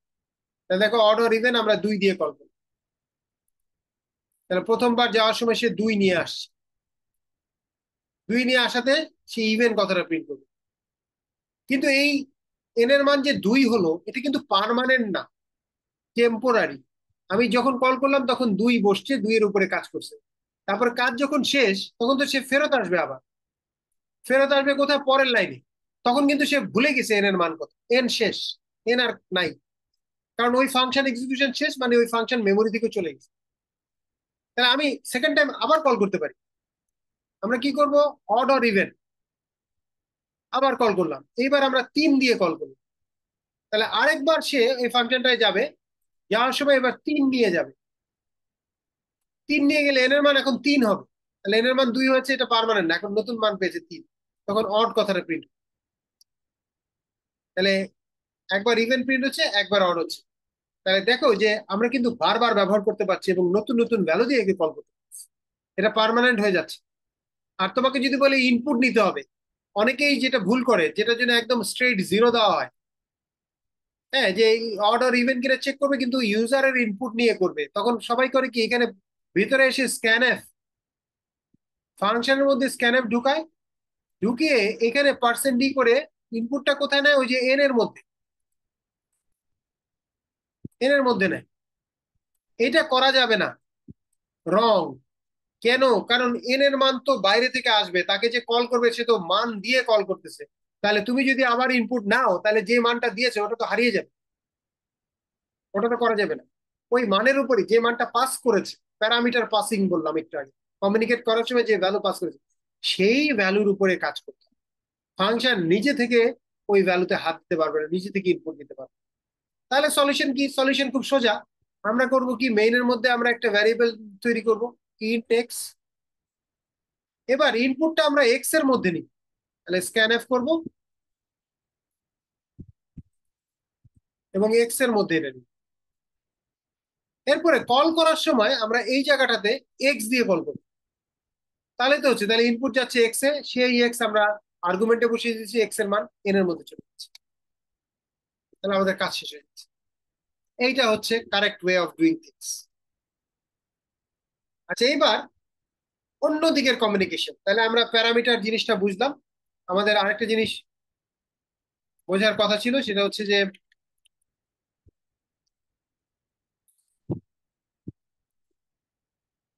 আমরা বলেছিলাম যে কমিউনিকেশন যে করে এইটা, এই দিকের কমিউনিকেশন, অর্থাৎ একটা ফাংশনকে কল করা হয়েছে, কোন একটা কাজ দেওয়া হয়েছে, সে কাজটা করলো, করে প্রিন্ট করবে না, সে রেজাল্টটা আমাকে জানাবে। অনেক ক্ষেত্রে এটা কাজে লাগে, যেমন পাও ফাংশন। পাও ফাংশনকে আমরা কি করি, দুটো ভ্যালু পাঠাই, হ্যাঁ, 2 আর 3 পাঠালাম, তাহলে 2 টু দি পাওয়ার 3 বের করে। 5 আর 6 পাঠালাম, 5 টু দি পাওয়ার 6 বের করে। এই কাজটা করলো সে। করার পরে ভ্যালু তো প্রিন্ট করবে না, কিন্তু ভ্যালুটা সে তাকে যে কল করেছে তাকে ফেরত পাঠাবে। সেটা কিভাবে করবে এটা আমরা একটু দেখি। দিস আর দ্য 3 স্টেপস, যে ভ্যালু, একটা ফাংশন থেকে ভ্যালু কিভাবে ফেরত পাঠানো যায়। তাহলে প্রথম স্টেপ হচ্ছে, তুমি যে ভ্যালুটা ফেরত পাঠাতে চাও সেটা কি ধরনের ভ্যালু। তুমি যে ভ্যালুটা রিটার্ন করতে চাও তার ডেটা টাইপ কি। কি ধরনের বলতে ডেটা টাইপ কি, এটা কি ইন্টিজার, এটা কি ফ্লোট, এটা কি ক্যারেক্টার, নাকি এটা ডাবল। এটা বলতে হবে। কোথায় বলতে হবে? ইন ফ্রন্ট অফ ফাংশন, অর্থাৎ ফাংশন যে লিখতেছো ফাংশনের সামনে বলতে হবে। নেক্সট স্টেপ হচ্ছে, ফাংশনের ভিতরে রিটার্ন স্টেটমেন্ট, রিটার্ন নামে একটা স্টেটমেন্টই আছে, রিটার্ন স্টেটমেন্ট ব্যবহার করে ভ্যালুটা ফেরত পাঠাতে হবে। তাহলে ফাংশনের মধ্যে এই দুইটা কাজ করতে হবে। ফাংশনের সামনে রিটার্ন টাইপ, ফাংশনের ভেতরে রিটার্ন। আচ্ছা, এবার তাকে যে কল করতেছে তার তারও একটা কাজ আছে। তাকে কি করতে হবে? ও যে ভ্যালুটা রিটার্ন করলো সেটা ক্যাচ করতে হবে। কিভাবে ক্যাচ করবে? সে ইকুয়াল টু অপারেটর ইউজ করে কোন একটা ভ্যারিয়েবলের মধ্যে, তাহলে এই যে ভ্যালুটা রিটার্ন করতেছে সেই ভ্যালুটা একটা ভ্যারিয়েবল এক্স ওয়াই জেড এর মধ্যে রাখতে হবে। এই কাজটা না করলে হবে না। তাহলে আমরা একটা উদাহরণ দেখি। এবার যে ফাংশনটা লিখবো সেটা মনে করো ম্যাক্স ফাংশন। তাহলে তোমার ওই জিনিসটা পরিষ্কার হয়ে যাবে যে একাধিক প্যারামিটার কিভাবে দিতে হয়। তো ম্যাক্স ফাংশন সাধারণত একজনের তো ম্যাক্স হয় না, ম্যাক্স তো কমপক্ষে দুইজনের হতে হবে, দুইটা ভ্যারিয়েবল লাগে। তারপরে সে আবার ম্যাক্সিমাম বের করে প্রিন্ট করবে না, কিন্তু সে ফেরত পাঠাবে, তাকে যে কল করবে তাকে ফেরত পাঠাবে। তাহলে আমাদের ম্যাক্স ফাংশনটা দেখতে কেমন হবে সেটা দেখো, এই যে এরকম। তাহলে ফাংশনের নাম দিলাম আমরা ম্যাক্স, তার প্যারামিটার দুইটা, এ বি। কেন দুইটা? কারণ সে দুইটা ভ্যালু বাইরে থেকে নিবে এবং তার মধ্যে কোনটা বড় সেটা ডিটারমাইন করবে। আচ্ছা, বড় ডিটারমাইন করে কি কি প্রিন্ট করবে? না, প্রিন্ট করা যাবে না। তাকে যেটা করতে হবে, তাকে যে কল করবে তাকে জানিয়ে দেবে যে তুমি যে দুটা ভ্যালু পাঠিয়েছো এর মধ্যে বড় হচ্ছে এটা, বড় হচ্ছে এত। তাহলে এখানে খেয়াল করো, তাকে ভ্যালুটা ফেরত পাঠাতে হবে বা রিটার্ন করতে হবে। রিটার্ন, এখন রিটার্ন জিনিসটা শিখবো আমরা। তাহলে রিটার্ন করতে হলে আমরা আগেই বলেছি যে রিটার্নের ফার্স্ট কাজ হচ্ছে mention return data type in front of function. তাহলে সে দেখো দুইটা ভ্যালু পাচ্ছে, একটা এ একটা বি, দুইটাই কিন্তু ইন্টিজার। এবং তাহলে মানে রিটার্ন ভ্যালুর যে ডাটা টাইপ সেটাও কিন্তু ইন্টিজার। এটা কোথায় মেনশন করব? ফাংশনের সামনে। ফাংশনের সামনে এসে এটা মেনশন করব। এটা হচ্ছে গিয়ে 1 নাম্বার। আর আরেকটা জিনিস খেয়াল করো, যে আমরা দুইটা প্যারামিটার ডিক্লেয়ার করেছি, কিন্তু দুইটাই ইন্টিজার হওয়া সত্ত্বেও আমরা কিভাবে কমার পরে আবার ইন্ট কথাটা ব্যবহার করেছি। এটাই নিয়ম। অর্থাৎ যদিও দুইটাই ইন্টিজার, তুমি এভাবে লিখতে পারবে না ইন্ট এ কমা বি, ব্র্যাকেটের ভিতরে ইন্ট এ কমা বি লেখা যায় না। তোমাকে কি লিখতে হবে? ইন্ট এ কমা ইন্ট বি। দুইটা আলাদা আলাদা ভাবে ভ্যারিয়েবল নিতে হবে এবং দুইটাই যে ইন্টিজার আলাদা আলাদা ভাবে বলতে হবে, একবারে বলা যাবে না। আচ্ছা, এইবার তাহলে আমি দুইটার মধ্যে বড় বের করতে যাচ্ছি, বড় বের করে একটা ভ্যারিয়েবলের মধ্যে রাখি রেজাল্ট। তাহলে আমরা একটা ভ্যারিয়েবল নেই ইন্ট আর। তাহলে এখন আমরা কি করব? এ আর বি তুলনা করব, যেটা বড় এটা আর এর মধ্যে ঢুকাবো। এ যদি বড় হয় আর এর মধ্যে যাবে এ, বি যদি বড় হয় আর এর মধ্যে যাবে বি। তাহলে এটা খুব সোজা, আমরা একটা তুলনা করবো, if A is greater than B, তাহলে বলবো R equal to A, else R equal to B. যদি এ বড় হয় তাহলে আর ইকুয়াল টু এ, আর নাহলে আর ইকুয়াল টু বি। আচ্ছা, এইবার দেখো যে সে বড়টাকে কিন্তু নিয়ে নিয়েছে। অর্থাৎ আমি যদি এখানে 5 দিতাম, তাহলে এ এর ভ্যালু দিলাম 5 আর বি এর ভ্যালু দিলাম 3, তাহলে আর এর মধ্যে কিন্তু 5 ঢুকবে, এটা কাজ করবে। আর যদি এর মান দিতাম 20 আর বি এর মান দিতাম 30, তখন কিন্তু এইটা কাজ করবে। মানে এ গ্রেটার দেন বি তো ফেল করতো। একটা 20 একটা 30, তাহলে কি করে বড় হয়? বড় তো না, ছোট। তাহলে যেটাই হোক, তখন আর এর ভিতরে আসতো আমাদের 30, বাট আর এর মধ্যে রেজাল্টটা তৈরি হচ্ছে, তৈরি হয়ে আর কোথায় দেখো, আর কিন্তু ফাংশনের ভেতরে, কিন্তু আর এর ভ্যালুটা ফেরত পাঠাতে হবে। তখন আমরা কি করবো? ওই যে দ্বিতীয় আমরা যেটা লিখেছি, যে use return statement to return value, দ্বিতীয়টা। তাহলে এটা কিভাবে করতে হবে দেখো, তাহলে আবার আমরা গেলাম, আমরা কি করবো? রিটার্ন আর, এরকম একটা স্টেটমেন্ট লিখ। তাহলে এই দুইটা কাজ করতে হচ্ছে ফাংশনের ভেতরে। একটা হচ্ছে কি রিটার্ন করতেছে, ইন্টিজার। কিভাবে বুঝলাম? এই যে আমি যে ভ্যারিয়েবলটা নিয়েছি রেজাল্ট রাখার জন্য, সেটা ডাটা টাইপে রিটার্ন ফেরত পাঠাবে। আর এক্সপ্লিসিটলি রিটার্ন আর কথাটা দিয়ে আমরা রিটার্ন করছি। আচ্ছা, এবার আরেকটা স্টেপ রয়ে গেছে। সেই স্টেপটা কি? Catch the value from the caller using assignment operator. তাহলে কলারে একটা কাজ আছে, ফাংশনের ভিতরে যে দুটো কাজ করার কথা আমরা করে ফেলছি, ফাংশনে আর কিছু করতে হবে। এবার কলারটা দেখি, ধরো main, main is a caller, main একে কল করবো। কল করার সময় তখন এখন তাকে দুইটা আর্গুমেন্ট দিতে হবে, অর্থাৎ এ এরও ভ্যালু দিতে হবে, বি এরও ভ্যালু দিতে হবে। আর কি করতে হবে? এটা যে রিটার্ন করতেছে সেই ভ্যালুটা রাখার জন্য একটা ভ্যারিয়েবল নিতে হবে। তাহলে তোমার ওই কাজটাও করতে হবে, যে এই যে রিটার্ন করতেছে এটা রাখার জন্য একটা ভ্যারিয়েবল। তাহলে এটা যেহেতু ইন্টিজার, তাহলে আমি একটা ভ্যারিয়েবল নিব ইন্টিজার, হ্যাঁ, ইন্ট পি। নেওয়ার পরে আমরা এখন অন্যভাবে কল করবো, একটু আলাদাভাবে। ম্যাক্সকে কল করার সময় দুইটা ভ্যালু দিয়ে কল করতেছি, আর কল করলে তো সে উপরে চলে যায়, এ এর মান হয়ে যাবে 3, বি এর মান হয়ে যাবে 4, সেখানে তুলনা করে আর এর মান হবে 4। এই 4টা যে ফেরত আসতেছে, ফেরত এসে তোমাকে কি করতে হবে? পি এর মধ্যে রাখতে হবে, নতুন একটা ভ্যারিয়েবলের ভিতরে রাখতে হবে। এবং কিভাবে রাখবা? Equal to. তাহলে ইকুয়াল টু, সমীকরণের বাম পাশে ভ্যারিয়েবল, ডান পাশে হচ্ছে ফাংশন কল। তাহলে ফাংশন কলটা কিন্তু ডান পাশে চলে গেল। দেখো, এটা কিন্তু আগের মতো না, আগে কিন্তু এই এই জিনিসটা ছিল না, শুধু ফাংশনটা কল করতে হবে। এখন কি করতে হবে? পি ইকুয়াল টু, এই কথাটা দিয়ে করতে হবে, তারপরে পি এর মান প্রিন্ট করতে হবে। হ্যাঁ, তাহলে দেখো এটা কিন্তু আলাদা হয়ে গেল। খেয়াল করে দেখো যে এখন কলিংটাও আলাদা হয়ে গেল। এটা কি বুঝলা? এটাই কিন্তু মোস্ট জেনারিক, এটা আমাদের বারবার ইউজ করতে হবে, এবং তোমাদের আজকে ল্যাবে যেটা আছে, ল্যাবে গিয়েও কিন্তু এটা ইউজ করতে হবে। কাজে এটা বোঝাটা খুব জরুরি।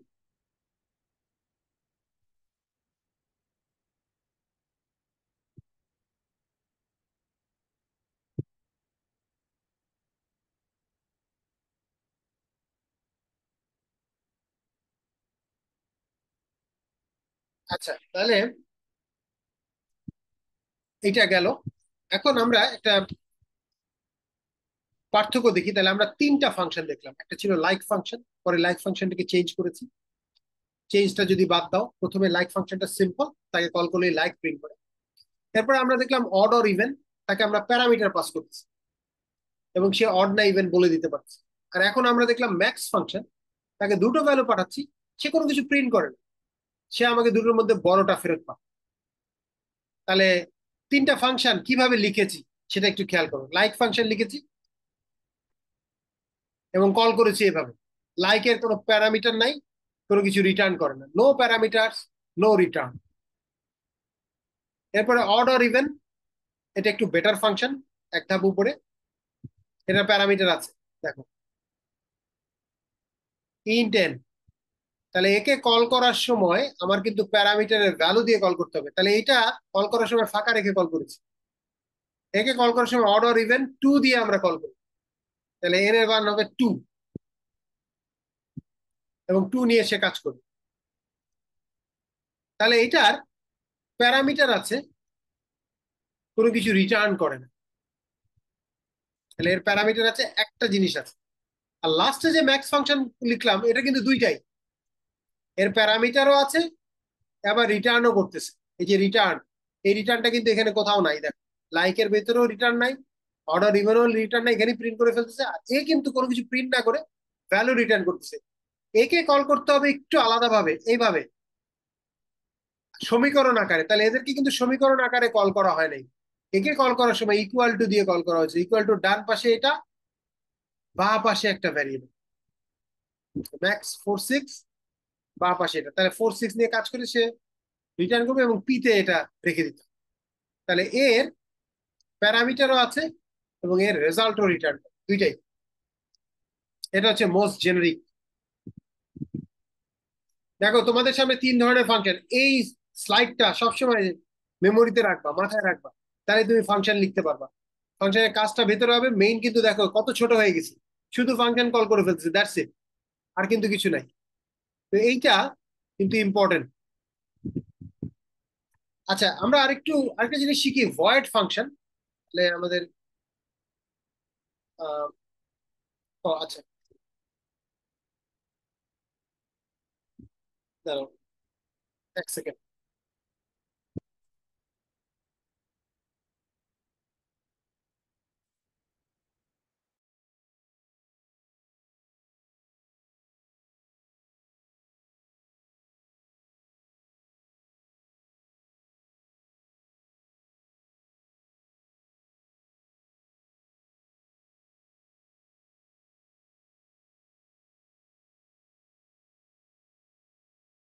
ওকে, তাহলে একটা ফাংশন দেখতে কেমন যদি বলে যে তোমার ফাংশনের সিগনেচার কেমন, দিস ইজ দ্য কেস। তাহলে এটা মাথায় রাখতে হবে যে ফাংশন লিখতে বললেই ফাংশন একটা নাম চুজ করতে হবে, ফার্স্ট ব্র্যাকেট দিতেই হবে। তাহলে দেখো আমরা এখানে ফাংশন দেখতে কেমন, অ্যান্সার হচ্ছে এটা।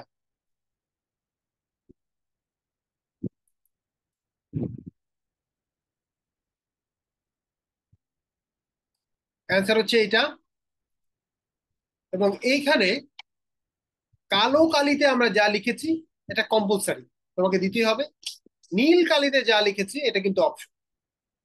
আমার ফাংশন একটা নাম চুজ করতে হবে, ফার্স্ট ব্র্যাকেট দিতে হবে, প্যারামিটার থাকুক আর না থাকুক ফার্স্ট ব্র্যাকেট দিতে হবে, সেকেন্ড ব্র্যাকেটও দিতে হবে। এবার প্যারামিটারের জায়গা ফাঁকা রাখতে পারো, যেমন লাইক ফাংশন আমরা ফাঁকা রেখেছি। রিটার্ন টাইপ ফাঁকা রাখতে পারো, যেমন লাইক ফাংশন অর্ডার ইভেন দুই জায়গায় ফাঁকা রেখেছি। আর ভিতরে স্টেটমেন্ট দিতে হবে, আনার ফাংশন লিখলা কেন। আর যদি কোনো কিছু না করার থাকে, ডু নাথিং ফাংশনও হতে পারে, তাহলে এটাও ফাঁকা রাখতে, বাট কালো কালির অংশটা দিতেই হবে। আচ্ছা, একটা জিনিস বলি যে যদি কিছু না থাকে তাহলে ফাঁকা না রেখে ভয়েড দিতে হয়। কারণ সিতে বলা আছে যদি কিছু না থাকে তুমি ধরে নাও ইন্টিজার, তাহলে প্যারামিটার যদি ফাঁকা রাখো তুমি ওই ফাংশনে কিন্তু ইন্টিজার পাস করে দিতে পারো। রিটার্ন টাইপ যদি ফাঁকা রাখো তাহলে ওই ফাংশন থেকে কিন্তু একটা কিছু রিটার্ন করে ফেলতে পারবো, যে রিটার্ন 1, রিটার্ন 1.4, কিছু একটা বলে দিই। তো সেই জন্য আমরা ফাঁকা না রেখে আমরা ভয়েড ইউজ করব। তাহলে if there is no parameter mention void, কোথায় প্যারামিটারের জায়গাটা, if there is no return mention void, কোথায় ওই যে রিটার্ন টাইপ যেখানে বলার কথা সামনে, ফাংশনের সামনে। তাহলে এই ভয়েড দিয়ে যদি আমরা আগের ফাংশন গুলি লিখি, প্রপারলি লিখি, তাহলে কি দাঁড়াবে দেখো। এই যেমন লাইক ফাংশন, এর প্যারামিটারও নাই, এর রিটার্নও নাই, তাহলে দুই জায়গায় ভয়েড বসবে, এখানেও ভয়েড এখানেও ভয়েড। ভয়েড শব্দের অর্থ কি, ভয়েড মানে কিন্তু শূন্য, নাথিং। তাহলে এর যেহেতু প্যারামিটার নাই, রিটার্ন নাই, এর দুইটা ভয়েড হবে। এই যে এরকম দেখো, লাইক, তার পাশে ভয়েড,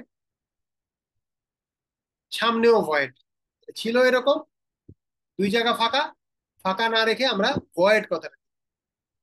তারপর অড অর ইভেন, এর কিন্তু প্যারামিটার আছে, কোনো কিছু রিটার্ন করে না, তাহলে এর শুধু সামনে ভয়েড দিতে হবে।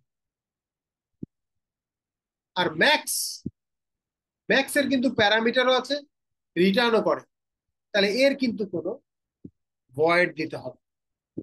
এটা একটা সুবিধা আছে।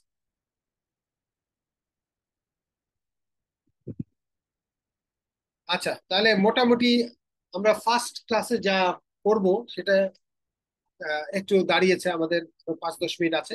আচ্ছা, তোমাদেরকে একটা প্রশ্ন করি, দেখি তোমরা অ্যান্সার দিতে পারো কিনা। ধরা যাক আমরা চাচ্ছি এই যে এটা, এখানে তো আমি 4-6 দিয়ে দিয়েছি, কিন্তু আমি চাচ্ছি ইউজার ইনপুট দেখ এবং সেই ইনপুটের উপরে ম্যাক্সিমাম বের করবো। তাহলে ইউজার যদি 20-30 দেয় তাহলে সে বলবে ম্যাক্সিমাম হচ্ছে 30। ইউজার যদি 5-2 দেয় তাহলে সে বলবে ম্যাক্সিমাম হচ্ছে 5। এই কাজটা কিভাবে করা যায়, কেউ কি বলতে পারবা? অর্থাৎ ইউজারের ইনপুট নিতে চাচ্ছি। স্যার সেম জিনিসই স্যার, স্ক্যানএফ মেইনে দিয়ে দেন এ আর বি একটা ভ্যারিয়েবল কল করে দেন এ কমা বি। হ্যাঁ, অনেকটা সেটাই, ঠিকই বলেছো। অর্থাৎ তখন আমরা করব কি, চ্যাট বক্সে কে লিখেছে, মেইনে দুইটা ভ্যারিয়েবল, ইয়েস দুইটা ভ্যারিয়েবল নিলে তো হবেই, প্লাস আমাদেরকে ওই দুইটা ভ্যারিয়েবলে স্ক্যান এফ করতে হবে। তাহলে আমরা যদি একটু পরিষ্কার করে লিখি, তখন আমাদের কি করতে হবে, ইন্ট মেইনের ভিতরে এই কাজটা করতে হবে, ইন্ট এক্স ওয়াই, তারপরে তুমি স্ক্যান করবা স্ক্যান এফ, তাহলে পার্সেন্ট ডি দুইটা দিয়ে এক্স ওয়াই এন্ড ট্যান দিয়ে সুন্দর করে লিখি। তাহলে এখানে কিন্তু ইনপুট হয়ে গেল। তারপর কল করার সময় 4 6 দিয়ে কল না করে এক্স আর ওয়াই দিয়ে কল, তাহলে কি হবে, ইউজার যে ইনপুট দিয়েছে সেইটাই আর্গুমেন্টে বসে যাবে এবং সেটা প্যারামিটারে পাস হবে এবং সেই অনুযায়ী কাজ হবে।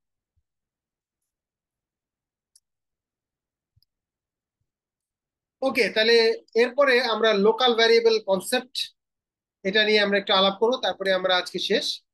আচ্ছা, এখানে দেখো একটা ইন্টারেস্টিং ব্যাপার হচ্ছে, আমরা মেইন ফাংশনটা যদি একটু, ম্যাক্স ফাংশনটা যদি একটু খেয়াল করি, আমরা করেছি কি,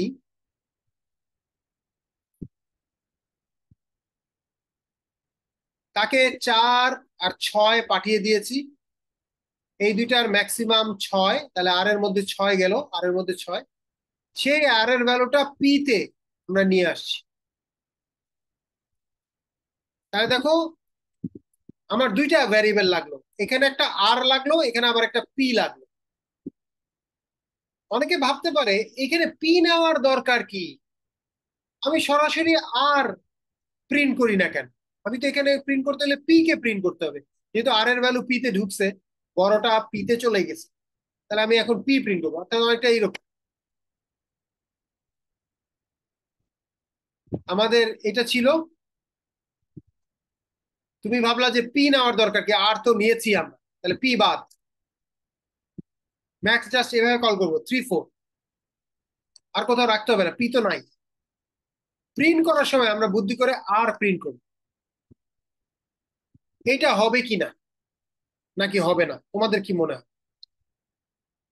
আমার আমার আজকে ডিসকাশনে কিন্তু এটার অ্যান্সার ছিল, যেটা হবে কি হবে না, না হলে কেন হবে না,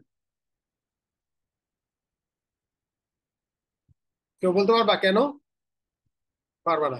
আচ্ছা, আমি বলে দিচ্ছি, আমরা বলেছিলাম, তোমার মনে আছে কিনা, যে একটা ফাংশন যখন আরেকটা ফাংশনকে কল করে, যেমন এখানে ম্যাক্স ফাংশনকে কল করেছে, তখন এই মেইন ফাংশন কিন্তু পজে যায় এবং এখানে চলে যায়। এখানে যাওয়ার সময় ভ্যালু নিয়ে যাবে, 3 নিয়ে যাবে, 4ও নিয়ে যাবে। তারপরে কি হবে, 3 আর 4-এর উপরে সে কাজ করবে, করার পরে সে ফেরত পাঠাবে। এবং যখন সে লাস্ট লাইনে ফেরত পাঠালো, তারপর কিন্তু এই ফাংশন আর নাই, এটা কিন্তু ভ্যানিশড। মেইন কিন্তু আছে, কারণ মেইন মাঝপথে ছিল, সে কিন্তু পজ, আর এ কিন্তু শেষ, এন্ড। তাহলে এ যদি শেষ হয়ে যায়, তার মানে আর ভ্যারিয়েবলও আর নাই, তাহলে আর ভ্যারিয়েবলের কোনো অস্তিত্ব নাই, এ ভ্যারিয়েবল বলেও কিছু নাই, এ বি ভ্যারিয়েবল বলেও কিছু নাই। কোথায় নাই, যখন এই লাইনে আসছে, যখন সে ফেরত আসছে, ফেরত আসবে তো এই লাইনে, এই লাইনে কিন্তু তার হাতে আর কোনো ভ্যারিয়েবল নেই, ওগুলো সব ডিস্ট্রয়েড, ফাংশন শেষ, ভ্যারিয়েবলও শেষ, তাহলে তো আর প্রিন্ট করা যাবে না। তো সেই জন্য এটা সম্ভব না। তো সি এটা কিভাবে বলেছে দেখো, একটা রুল বলেছে, সেই রুলটাকে বলে সেলফিশ প্রিন্সিপাল, আমরা বলি যে সেলফিশ প্রিন্সিপাল। অর্থাৎ এটা পারা যায় না, কারণ এই কারণে আমরা বলি হিজ হিজ হুজ হুজ, অর্থাৎ যার ভ্যারিয়েবল তার তার।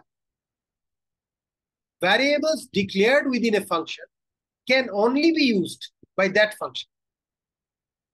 তার মানে এখানে R variable, A variable, B variable, এরা সবাই ম্যাক্সের মধ্যে তৈরি করা হয়েছে। তাহলে এই 3টা ভ্যারিয়েবল এ, বি, আর শুধুমাত্র ম্যাক্স ব্যবহার করতে পারবে,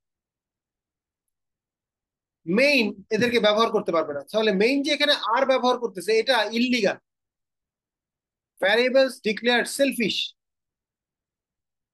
তাহলে এই কারণে তাকে নতুন করে একটা ভ্যারিয়েবল তৈরি করে নিতে হচ্ছে পি, এবং সেইখানে ও যে ফেরত পাঠিয়েছে সেটা এখানে ইকুয়াল টু দিয়ে ভ্যালুটা আমরা ঢুকিয়ে দিয়েছি, এই কারণে। আচ্ছা, আবার দেখো ইনপুটের ব্যাপারটা যেটা বলেছিলাম, যদি ইনপুট নিতে হইতো তাহলে আমরা আরো দুটো ভ্যারিয়েবল নিতাম, এক্স ওয়াই, তারপরে স্ক্যানএফ করতাম এবং ম্যাক্স এর মধ্যে আমরা এক্স ওয়াই দিয়ে দিতাম। তাহলে কল করার সময় আমরা এক্স ওয়াই দিয়ে কল করতেছি। এখন আরেকজন ভাবতে পারে তাহলে এক্স ওয়াই ওখানে চলে যাচ্ছে, এক্স চলে যাচ্ছে এতে, ওয়াই চলে যাচ্ছে বি তে, চলে গেল। দেন এ বি এর উপরে কাজ করতেছে, মানে এক্স আর ওয়াই এর ভ্যালুর উপরই কাজ করতেছে, এবং এদের মধ্যে যেটা বড় সেটা আর এর মধ্যে ঢুকে যাচ্ছে, সেই আর পি তে চলে আসতেছে। তাহলে কানেকশন গুলো খেয়াল করো, এক্স চলে যাচ্ছে এতে, ওয়াই চলে যাচ্ছে বি তে, এ বি এর মধ্যে বড়টা আর এ ঢুকতেছে, মানে এক্স ওয়াই এর মধ্যে বড়টাই ঢুকতেছে এবং সেটা পি তে ঢুকে গেছে। তো অনেকে ভাবতে পারে এত ঝামেলা করার দরকার কি, এক্স ওয়াই এ বি তে পাঠাবো, দরকার কি? আমরা সরাসরি এখানে এ বি তে ইনপুট নেই, এ বি তো আছেই। তাহলে আমরা ইনপুট নেওয়ার সময় এ আর বি তে নেই, কল করার সময় এ বি দিয়ে কল করি। এইটাও অ্যালাউড না, কারণ ওই সেলফিশ প্রিন্সিপাল যেটা বলেছিলাম যে variables declared within a function can only be used by that function, অর্থাৎ প্যারামিটার গুলো লোকাল ভ্যারিয়েবল হিসেবে ট্রিট, সেই কারণে করা যাবে না। তবে গ্লোবাল ভ্যারিয়েবল বলে একটা জিনিস আছে, হ্যাঁ, সেটা আমরা একটু শিখি, তাহলে আজকে আমাদের শেষ। তাহলে আমরা চাইলে এ বি এ বি কে ম্যাক্সের ভেতরেও ডিক্লেয়ার করবো না, মেইনেও ডিক্লেয়ার করবো না, দুইজনের বাইরে একটা জায়গায় ডিক্লেয়ার করবো। অনেকটা এরকম, দেখো ম্যাক্সের মধ্যে কোনো এ বি নাই, কিন্তু এবি দিয়ে আমরা প্রোগ্রাম লিখছি, মেইনের ভেতরে এবি নাই, কিন্তু ইনপুট নিচ্ছি এবি, এরকম। তাহলে ইনপুট নিলাম এবি তে, ম্যাক্স কল করলাম, কোনো কিছু দিলাম না এবি, আর ম্যাক্স করতেছে কি এবি এর উপরই কাজ করতেছে, তারও এবি নাই। তাহলে এবি ম্যাক্স এর ভেতরে নাই, মেইনের ভেতরে নাই, এবি কোথায় থাকবে? দুইজনেরই বাইরে, উপরে, ইন্ট এবি। এই এবি কে আমরা বলছি গ্লোবাল ভ্যারিয়েবল, গ্লোবাল, অর্থাৎ সে কোনো ফাংশনের ভেতরে নেই, কোনো ফাংশনেরই লোকাল না। এটা যদি হয় তখন কিন্তু ইউজ করা যাবে, কারণ কি প্রথমে মেইনের মধ্যে এ বি এর ভ্যালু সেট হচ্ছে, তাহলে সেও ব্যবহার করতে পারবে, এও ব্যবহার করতে পারবে। তাহলে মেইন করতেছে কি এ বি এর ভ্যালু সেট করতেছে, করে আবার ম্যাক্স কে কল করতেছে, ম্যাক্স তখন এ বি এর ভ্যালুর উপরে কাজ করতেছে। এটাকে বলে গ্লোবাল ভ্যারিয়েবল কনসেপ্ট। তবে আমরা গ্লোবাল ভ্যারিয়েবল ডিসকারেজ করি, যেহেতু লোকাল ভ্যারিয়েবল দিয়ে কাজটা করা সম্ভব, তাহলে তোমরা কখনো গ্লোবাল ভ্যারিয়েবল ব্যবহার করবে না। বাট গ্লোবাল ভ্যারিয়েবল জিনিসটা কি, কিভাবে কাজ করে, এটা আমাদের জেনে রাখা। ওকে, আজকে আমাদের এই পর্যন্তই। আমরা নেক্সট ফাংশন প্রোটোটাইপ দিয়ে শুরু করব, এবং এর মধ্যে নেক্সট একটার সময় যে ক্লাস সেটাই শুরু করবো। আজকে আমরা এই পর্যন্ত। ওকে, তাহলে সবাই ভালো থাকবে ইনশাল্লাহ। আমাদের স্যার অ্যাটেন্ডেন্স। অ্যাটেন্ডেন্স, হ্যাঁ অ্যাটেন্ডেন্সের ব্যাপারে দেখতেছি। তোমরা এখন আছো কয়জন? 37 জন। নাই কে বলে দিলে সবচেয়ে ভালো হতো, কিন্তু সে তো নাই আসে, মুশকিল। আচ্ছা ঠিক স্যার আছে। ইশতিয়াক অসুস্থ স্যার, ও হসপিটালে আছে। কি অসুখ? স্যার অনেক জ্বর 4 দিন থেকে। ও, ডেঙ্গু টেঙ্গু হবে। আচ্ছা ঠিক না আছে। স্যার, অ্যাটেন্ড করছি স্যার, মানে এখান থেকে অ্যাটেন্ড করছি জাস্ট ও, ক্লাসের attend করছো তুমি ইশতিয়াক? হ্যাঁ তুমি তো আসো। জন্য। ওকে, স্যার ডেঙ্গু। আমার প্রেজেন্টটা নেওয়া হয়নি স্যার, হ্যাঁ, আমার প্রেজেন্টটা নেওয়া হয়নি। কারোরই নেওয়া হয় নাই, শুধু তোমার না, তুমি তো গাড়িতে আছো মনে হয়। দিব কি? আচ্ছা, না না স্যার। মানে ছবিতে গাড়ি দেখা যাচ্ছে, এরকম এটাতে আছো কিনা। আচ্ছা, আমরা একটা কাজ করি, আমার মনে হয় যেহেতু 37 জন আছে, আমরা সবাইকে উপস্থিত ধরে নেই, ঠিক আছে? ওকে, তাহলে আমি সবাইকে দিয়ে দিব, অ্যাটেন্ডেন্স দিয়ে দিব। একটা ক্লাসে সবার সাথে দেখা হবে এবং সেই সময় আবার নতুন করে অ্যাটেন্ডেন্স দেওয়া হবে। তাহলে সবাই ভালো থাকবে ইনশাল্লাহ। বাই। জি স্যার, আসসালাম।